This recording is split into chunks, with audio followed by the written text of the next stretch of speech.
In the wake of Obama's promise to ban semi-automatic weapons and to add stronger background checks, gun sales of semi-automatic rifles in particular, have gone through the roof.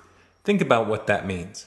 It should be obvious that rather than preparing to hand over their weapons, a large number of Americans are getting geared up for a fight.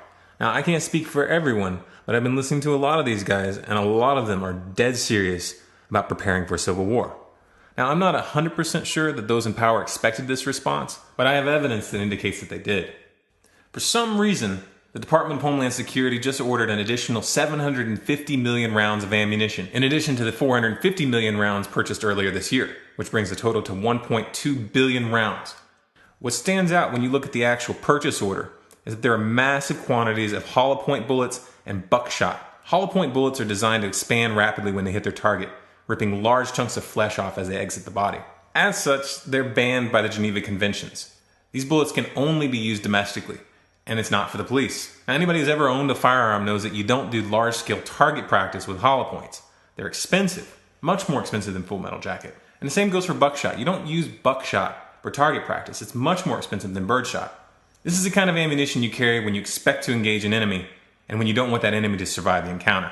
And at 1.2 billion rounds, that gives them about 4 bullets for every man, woman, and child in America. Why would they need that? Taken by itself, this would appear to be just another element in the preparations for a domestic conflict that have been building up for some time now, along with the military-grade armored vehicles for local police, the militarization of the border, the beginnings of drone flights over U.S. territory, the military drills for domestic house-to-house operations, and the NDAA of 2013, which passed with the provisions for military detainment of U.S. citizens intact. But in the context of the current situation, you have to ask, why did they buy such a large quantity of hollow point bullets right now? Could it be the fact that they know that the economy is not going to hold up much longer? And when the situation starts to unravel, they're expecting all hell to break loose?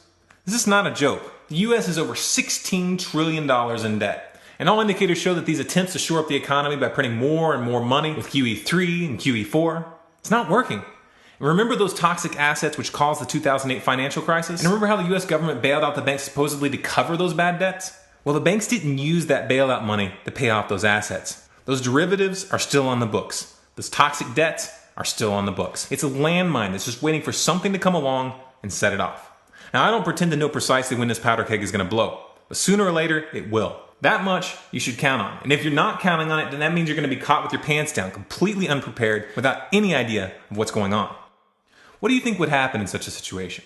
How do you think your government would be behaving? Do you think that they would be there to support you with their arms outstretched for the people? Kind of like they did in Hurricane Katrina, where people were disarmed and herded into stadiums and were not allowed to leave even though they weren't provided with food or water? People were literally dying of thirst inside, and they were not allowed to leave.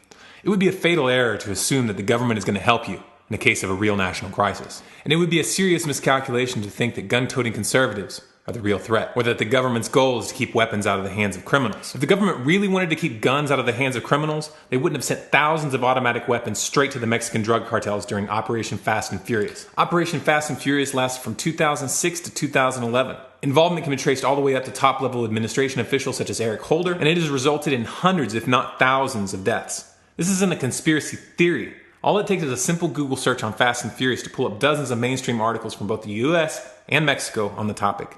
Here's what the American people need to understand.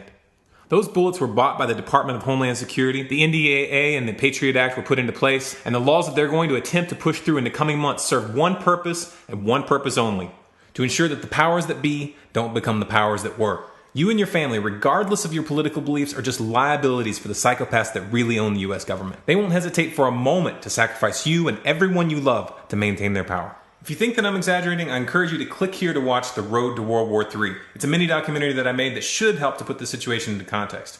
If you believe as strongly as I do that this message needs to get out to the American public, then please share it with your friends. Share it on Facebook, share it on Twitter. And if you want more content like this, then be sure to subscribe to this channel, follow us on Facebook and Twitter. And if you want to make sure that you don't miss any of the content that we're putting out, be sure to bookmark our website, stormcloudsgathering.com. We put out bonus content pretty often at this point, so you'll find articles, images, and videos from other sources that I found interesting. We have a new video every Monday and Wednesday, with the exception of holidays, and we have a bonus video coming out tomorrow because we come across some very interesting content. So be sure to be on the lookout for that. And don't forget, if you want to talk about one of these topics that we're covering here, call us Wednesday nights, 10 p.m. Eastern. It's an open roundtable format, and you can bring up any subject that you want.